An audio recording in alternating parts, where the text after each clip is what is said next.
നമുക്കിന്ന് ഒരു 4 മണി പലഹാരം ഉണ്ടാക്കാം. വളരെ പെട്ടെന്ന് ഉണ്ടാക്കാൻ പറ്റുന്നത്, വളരെ ടേസ്റ്റി ആയിട്ടുള്ള ഒരു സ്നാക്കാണ്. എല്ലാവർക്കും വളരെയധികം ഇഷ്ടപ്പെടും. അതിന് വേണ്ട സാധനങ്ങൾ: ഉരുളക്കിഴങ്ങ് നന്നായിട്ട് വേവിച്ച് തൊലിയെല്ലാം കളഞ്ഞ് വെച്ചിരിക്കുന്നത് 1.5 മുറി. പിന്നെ വേണ്ടത് ബ്രെഡ് പൊടിച്ചത്, മിക്സിയിൽ ബ്രെഡ് ഇട്ട് പൊടിച്ചെടുത്തതാണ് ഇത്. പിന്നീട് വേണ്ടത് കോൺഫ്ലോർ, ഒരു വലിയ സ്പൂൺ കോൺഫ്ലോർ വേണം.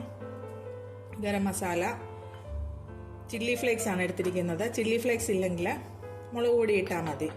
ചില്ലി ഫ്ലേക്സ് ഉണ്ടാക്കാനായിട്ട് വളരെ എളുപ്പമാണ്. നമ്മുടെ കടുക് വറക്കാൻ ഉപയോഗിക്കുന്ന വറ്റൽമുളക് മിക്സിയിലിട്ട് പൊടിച്ചെടുത്താൽ മതി. അന്നേരം നന്നായിട്ട് പൊടിയരുത്, ചെറുതായിട്ടൊന്ന് ക്രഷ് ചെയ്യുന്നതിന് ചില്ലി ഫ്ലേക്സ് കിട്ടും. പിന്നെ വേണ്ടത് ഇഞ്ചി വെളുത്തുള്ളി ചതച്ച് വെച്ചിരിക്കുന്നു, 2 പച്ചമുളക് ചെറുതായിട്ട് അരിഞ്ഞത്, മല്ലിയില. ഇത്രയും സാധനങ്ങളാണ് നമുക്ക് വേണ്ടത്. ഇനി നമുക്കിതെങ്ങനെയാണ് തയ്യാറാക്കുന്നതെന്ന് നോക്കാം. ഇത് തയ്യാറാക്കുന്നത് എങ്ങനെയാണെന്ന് നമുക്കൊന്ന് നോക്കാം. ആദ്യമേന്ന് കട്ടയില്ലാതെ ഈ ഉരുളക്കിഴങ്ങ് പൊടിക്കണം. കൈ നന്നായിട്ട് കഴുകി കൈ കൊണ്ട് തന്നെ അങ്ങ് പൊടിക്കാം. അപ്പോൾ കട്ടയൊന്നും ഇല്ലാതെ നന്നായിട്ട് കിട്ടും.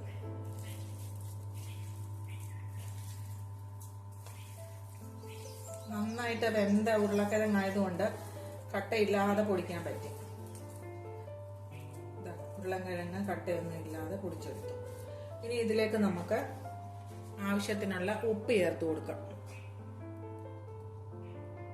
ഉപ്പ് കൂടരുത്, കാരണം ബ്രെഡിനകത്ത് ഉപ്പും പഞ്ചസാരയും ഉണ്ട്, അതുകൊണ്ട് ഉപ്പ് കൂടരുത്. പിന്നെ നമുക്ക് ഇഞ്ചി വെളുത്തുള്ളി ചതച്ച് വെച്ചിരിക്കുന്നത്, പച്ചമുളക് 2 എണ്ണം അരിഞ്ഞു വെച്ചിരിക്കുന്നത്, മല്ലിയില ഇത്രയും അങ്ങോട്ട് ഇട്ട് കൊടുക്കാം. പിന്നെ ചില്ലി ഫ്ലേക്സ് കുറച്ചിട്ടാൽ മതി. ഇത് നല്ല എരിവുള്ള മുളകാണ്, അതുകൊണ്ട് ഞാൻ കുറച്ചേ ഇടുന്നുള്ളൂ. ഇല്ലെങ്കിൽ എരിവ് കൊണ്ട് നമുക്ക് കഴിക്കാൻ പറ്റത്തില്ല. അല്പം ഗരം മസാല. ഗരം മസാല ഒന്നും കൂടരുത്, കുറച്ചു മതി. പിന്നെ നമുക്ക് സ്വല്പം കായം, അധികം വേണ്ട, ശകലം മതി. പിന്നെ ഇതിലേക്ക് നമുക്ക് ബ്രെഡ് ക്രംസ് ചേർത്ത് കൊടുക്കാം. മുഴുവനും ചേർക്കണ്ട, കുറേശ്ശെ കുറേശ്ശെ നമുക്ക് ചേർത്ത് കൊടുക്കാം ആവശ്യത്തിനനുസരിച്ച്. ഇത് നമുക്കൊന്ന് കുഴച്ചെടുക്കാം. അത് കഴിഞ്ഞിട്ട് ബ്രെഡ് ക്രംസ് വേണമെങ്കിൽ നമുക്ക് ചേർത്ത് കൊടുക്കാം. ലാസ്റ്റിൽ നമുക്ക് കോൺഫ്ലോർ ചേർത്ത് കുഴച്ചെടുക്കാം. കോൺഫ്ലോർ ഇല്ലെങ്കിൽ മൈദ ചേർത്താലും മതി. ഒരു ക്രിസ്പിനെസ് കിട്ടുന്നതിനാണ് കോൺഫ്ലോർ ചേർക്കുന്നത്.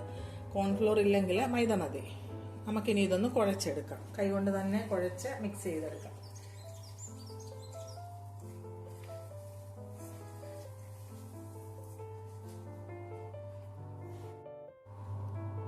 നമ്മൾ ഉരുളക്കിഴങ്ങും ബ്രെഡ് ക്രംസും മസാലകളെല്ലാം ചേർത്ത് കുഴച്ചു കൊണ്ടുവന്നു. അപ്പം ഇച്ചിരി കളർ കുറവുണ്ട്, വെളുത്തിരിക്കുന്നത് പോലെ തോന്നുന്നു. ഒരു കളറിന് വേണ്ടിയിട്ട് നമുക്ക് സ്വല്പം മഞ്ഞൾപ്പൊടി ഒന്ന് ചേർത്ത് കൊടുക്കാം. എന്നിട്ട് നന്നായിട്ട് കുഴച്ച് ബാക്കിയുള്ള ബ്രെഡ് ക്രംസും കോൺഫ്ലോറും ഒക്കെ ചേർത്ത് നമുക്ക് നന്നായിട്ട് കുഴച്ചെടുക്കാം. ഇതിലേക്ക് ബാക്കിയുള്ള ബ്രെഡ് ക്രംസും കൂടെ ചേർത്ത് കൊടുക്കാം.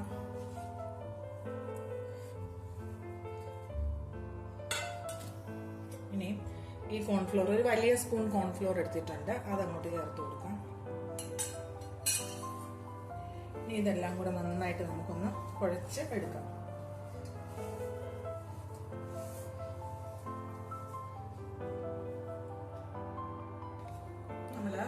നന്നായിട്ട് കുഴച്ചെടുത്തു. നല്ല ചപ്പാത്തിക്ക് കുഴയ്ക്കുന്നത് പോലെ തന്നെ വന്നിട്ടുണ്ട്. ഇനി ഇതിലേക്ക് നമുക്ക് സ്വല്പം എണ്ണ തേച്ച് കൊടുക്കാം. ഇത് റെസ്റ്റ് ചെയ്യാനൊന്നും വെക്കേണ്ട ആവശ്യമില്ല, നമുക്ക് ഉടനെ തന്നെ തയ്യാറാക്കാം. ഇത് ഏത് ഷേപ്പ് വേണമെന്നുള്ളത് നമുക്ക് തീരുമാനിച്ചിട്ട് ഷേപ്പിനനുസരിച്ചിട്ട് നമുക്ക് ഇഷ്ടമുള്ള ഷേപ്പിൽ ഇത് തയ്യാറാക്കി എണ്ണയ്ക്കകത്ത് വറുത്തെടുക്കുകയാണ്. ഇനി ഇത് നമുക്ക് ഷേപ്പ് ചെയ്യാം. ഇത് തയ്യാറാക്കുന്നതിനായിട്ട് എനിക്ക് ഒരു മോൾഡ് ഉണ്ടായിരുന്നു, അത് ഞാൻ നോക്കിയെടുത്തു, കിട്ടി. ഇനി ഇതിലേക്ക് നമുക്ക് സ്വല്പം എണ്ണ പുരട്ടി കൊടുക്കാം. അതിനായിട്ട് ഈ പാത്രത്തിലോട്ട് ഒഴിക്കാം. സ്വല്പം എണ്ണ ഈ കട്ട്ലറ്റിന്റെ ഷേപ്പിൽ നമ്മൾ തയ്യാറാക്കി വെക്കുന്ന ഈ കൂട്ട് ഒട്ടിപ്പിടിച്ചു പോവാതിരിക്കാൻ വേണ്ടിയിട്ട് ഇത് മോൾഡ് ചെയ്ത് വെക്കുന്ന പാത്രത്തിലും സ്വല്പം എണ്ണ പുരട്ടി കൊടുക്കാം. ഇനി നമുക്ക് മോൾഡിലും സ്വല്പം എണ്ണ പുരട്ടി ഒട്ടിപ്പിടിക്കാതിരിക്കുന്നതിന് വേണ്ടിയിട്ട് എണ്ണ പുരട്ടിയിട്ട് നമുക്ക് തയ്യാറാക്കാം. അതിനായിട്ട് കുറച്ച് മാവ് എടുക്കുക, ഇതിലോട്ട് വെക്കുക, പ്രസ് ചെയ്യുക.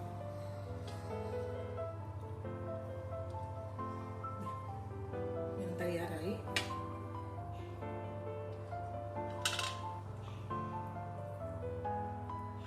ഇങ്ങനെ അടുത്തത് തയ്യാറാക്കാം. ഇങ്ങനെ നമ്മൾ തയ്യാറാക്കി ഫ്രീസറിൽ സൂക്ഷിച്ചു വെക്കുകയാണെങ്കിൽ ആരെങ്കിലും പെട്ടെന്ന് നമ്മുടെ വീട്ടിൽ വിരുന്നുകാർ വരുവാണെങ്കിൽ നമുക്കിതെടുത്ത് അങ്ങോട്ട് ഫ്രൈ ചെയ്ത് കൊടുക്കാൻ പറ്റും. ഇല്ലെങ്കിൽ പിന്നെ ഇത് പകുതി വറുത്ത് വെക്കുക. അത് എത്ര നാൾ വേണമെങ്കിലും കേടാവാതെ ഫ്രിഡ്ജിലിരുന്നോളും. ആളുകൾ വരുമ്പോഴത്തേക്ക് ഒന്നുകൂടെ പാകത്തിന് വറുത്ത് കൊടുക്കാം. ഇങ്ങനെ ബാക്കിയുള്ള കൂട്ടും കൂടെ തയ്യാറാക്കി കൊണ്ടുവരാം. ഏകദേശം നമ്മുടെ ഉരുളക്കിഴങ്ങ് പിന്നെ ബ്രെഡ് കൂട്ട് നമ്മൾ ഷേപ്പ് ചെയ്ത് വെച്ചു കട്ട്ലറ്റിന്റെ.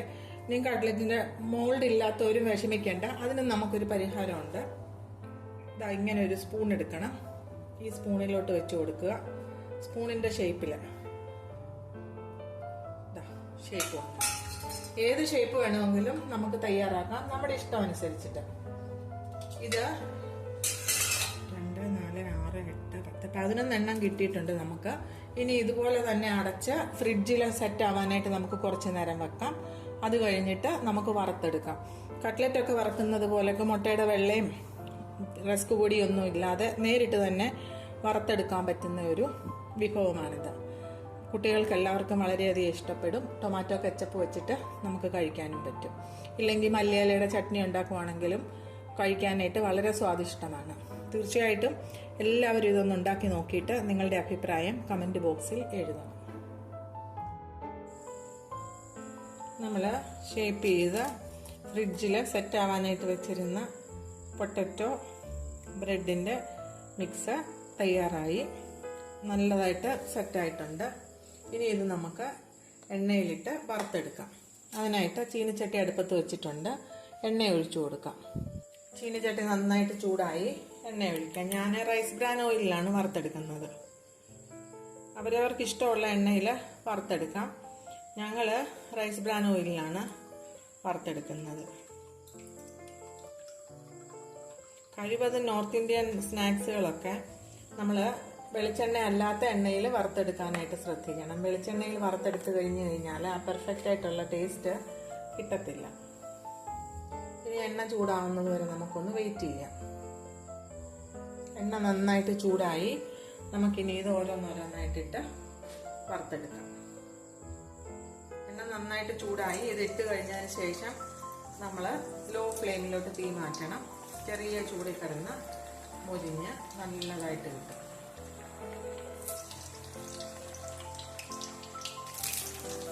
തീ ലോ ഫ്ലെയിമിലോട്ട് മാറ്റി.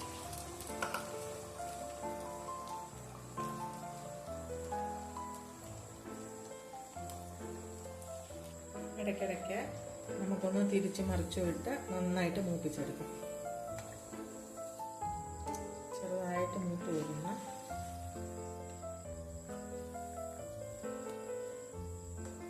മൂത്ത് വന്നിട്ട് നമുക്ക് കാണാം.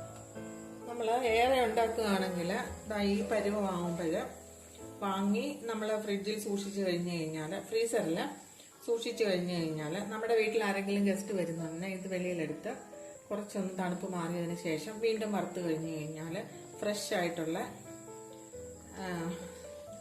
ഇതിന് നമ്മൾ കട്ട്ലറ്റ് എന്ന് തന്നെ അങ്ങ് വിളിക്കാം, കഴിക്കാനായിട്ട് കൊടുക്കാൻ പറ്റും വിരുന്നുകാർക്ക്. ഒരു വെറൈറ്റി ആയിട്ടുള്ള ഒരു ഐറ്റമാണ്. അങ്ങനെ ഇത് നന്നായിട്ട് മൂത്ത് വന്നിട്ടുണ്ട്. നമുക്കിനി ഇതിങ്ങ് വാങ്ങാം.